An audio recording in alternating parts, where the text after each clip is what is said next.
मराठा, भारत भूमि के वो योद्धा जिनके लिए उनका धर्म और कर्म उनकी वीरता है।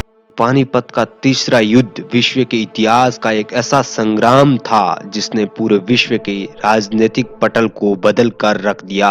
पानीपत के तीसरे युद्ध में मराठा फौजों ने राष्ट्रवाद की भावनाओं को आगे बढ़ाया और अपनी मातृभूमि से कई किलोमीटर दूर पानीपत में जाकर युद्ध लड़ा, जिसमें उन्होंने असीम पराक्रम का प्रदर्शन किया। दोस्तों, पानीपत के तीसरे युद्ध में अफगान सम्राट अहमद शाह अब्दाली ने मराठा फौजों को हराया था। उस युद्ध में कई मराठा सैनिकों को अपनी जान गंवानी पड़ी, जिस हार ने मराठा साम्राज्य के तेजी से बढ़ते वर्चस्व को चुनौती दे दी। भले ही मराठा फौज को हार का सामना करना पड़ा, लेकिन उनकी बहादुरी की गाथा आज भी हर कोई सुनाता है। इसीलिए तो हम सुना रहे हैं और आप सुन रहे हैं। दोस्तों, मराठाओं के बारे में मैं गजब की बातें आज सुनाने वाला हूं, लेकिन वीडियो शुरू करने से पहले आपको बता दूं कि अभी तक चैनल को सब्सक्राइब नहीं किया तो सब्सक्राइब करें और बेल आइकन दबाएं, टन बजाएं। दोस्तों, मराठाओं में गजब का साहस था, मजबूत नेतृत्व था और वो युद्ध कला में बेहद कुशल थी। लेकिन जब वो उत्तर में स्थानीय शक्तियों को हराते जा रहे थे, उड़ीसा, बंगाल, उत्तर प्रदेश, बिहार में मराठा सेना फैल गई थी और इन जगहों में मराठा साम्राज्य का विस्तार हो गया था, जिससे आपसी रियासत के राजा खतरा महसूस करने लगे। उन्हीं राजाओं ने मिलकर मराठाओं के विस्तार को रोकने के लिए अहमद शाह अब्दाली को भारत आने का निमंत्रण दिया, क्योंकि वो ये बेखूबी समझते थे कि वो अकेले मराठाओं को हरा नहीं सकते हैं, क्योंकि दुरानी साम्राज्य तक मराठा साम्राज्य फैल गया था और अहमद शाह अब्दाली के इलाके से आने वाले कर को मराठा सेना वसूल कर रही थी।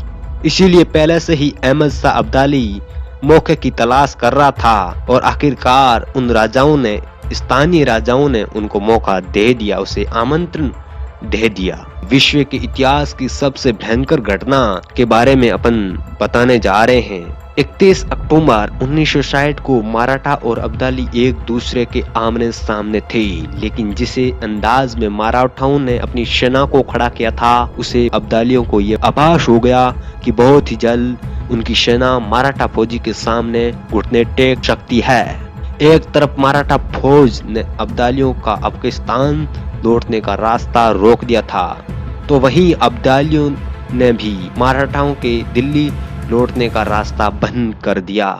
7 दिसंबर को हुई लड़ाई से सदाशिव राय के करीबी बलवंत राय की मौत हो गई। गोविंद राय बुंदेल दिल्ली के रास्ते मराठा सेना को हथियार वह खाना देता था। अब्दालियों ने बुंदेल को मारकर गिरा दिया। इसी वजह से 13 जनवरी को मराठा सेना को खान पान की आपूर्ति समाप्त हो गई। अब्दाली दोबारा अफगानिस्तान लौटना चाहते थे, लेकिन मराठाओं ने अपनी सेना को चतुर्भुज प्रारूप में मैदान पर तैनात कर दिया।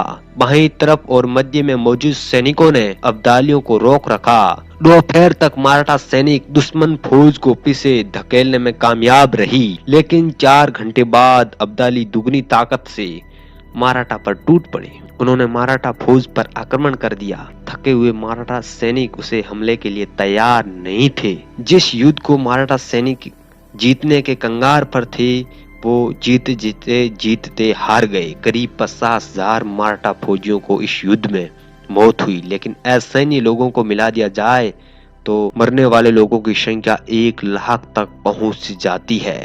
उदय कुलकर्णी कहते हैं कि सदाशिव राय ने सोच कर ये पानीपत का युद्ध लड़ा था, लेकिन वो बताते हैं कि मराठा सैनिक दोपहर तक अब्दाली की फौज को उनके घुटने पर ले आई, लेकिन अब्दालियों ने अपनी सैनिक को एकजुट कर दिया। फिर जवाबी हमला बोला और उसके बाद थके हुए मराठा कुछ नहीं कर पाए। मराठाओं का हारने का कारण ठंड का असर भी रहा। पानीपत का युद्ध जनवरी के महीने में लड़ा गया था, जब वहां कड़ाके की ठंड पड़ती थी। मराठा सेना के पास इस ठंड से बचने के लिए पर्याप्त गर्म कपड़े भी नहीं थे। इतिहास पर नजर दौड़ाएं तो पता चलता है कि अब्दालियों के फौजियों के पास चमड़े के कोट हुआ करते थे, जिस युद्ध में सूर्य की भूमिका में बहुत अहम रहती थी। इतिहासकार ये कहते हैं कि जैसे जैसे ठंड बढ़ती जाती, मराठा सैनिकों का होश भी ठंडा पड़ता जाता। जब विश्वासराव की मृत्यु हो गई तो उसके बाद सदाशिव राय हाथी से उतरकर घोड़े पर आ गए। जब मराठा सैनिकों ने सदाशिव राय के हाथी को खाली देखा तो ये खबर फैल गई कि सदाशिव राय की मौत हो गई है। इस खबर ने सभी सैनिकों के हौसले को पस्त कर दिया। बात 1734 में हुई अहमदिया समझौते के मुताबिक दिल्ली के बादशाह की हिफाजत करना मराठाओं की जिम्मेदारी थी, जिसके बदले में मराठाओं को उसे इलाके की भूमि का कर एकत्रित करने का अधिकार मिला था। मराठाओं से पहले पर अधिकार राजपूतों के पास था। जब राजपूतों से कर वसूलने का अधिकार वापस लिया गया तो वहां मराठाओं के खिलाफ हो गए। उसके साथ ही अजमेर और आगरा के जाटों ने भी मराठाओं की मदद नहीं की। तब आखिरकार जीतते जीतते हार हो गई। जो मराठा सेना दोपहर तक जीतने के लगभग करीब पहुंच चुकी थी, अब उसके पास कोई रिजर्व मौजूद नहीं था। 2 दिन तक लगातार वहां अब्दालियों की सेना ने मारकाट मचाया और भारत के इतिहास का सबसे काला दिन 14 जनवरी साबित हुआ। लाखों लोग मारे गए। पानीपत की इस लड़ाई का अंजाम बुरा था। हिंदुस्तान की जमीन को सुरक्षा देने को कोई राजा मराठाओं के साथ नहीं आया, वरना अंजाम कुछ और ही होता।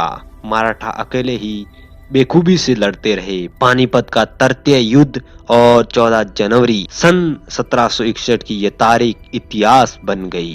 पानीपत के युद्ध में क्या क्या गंवाया दोस्तों।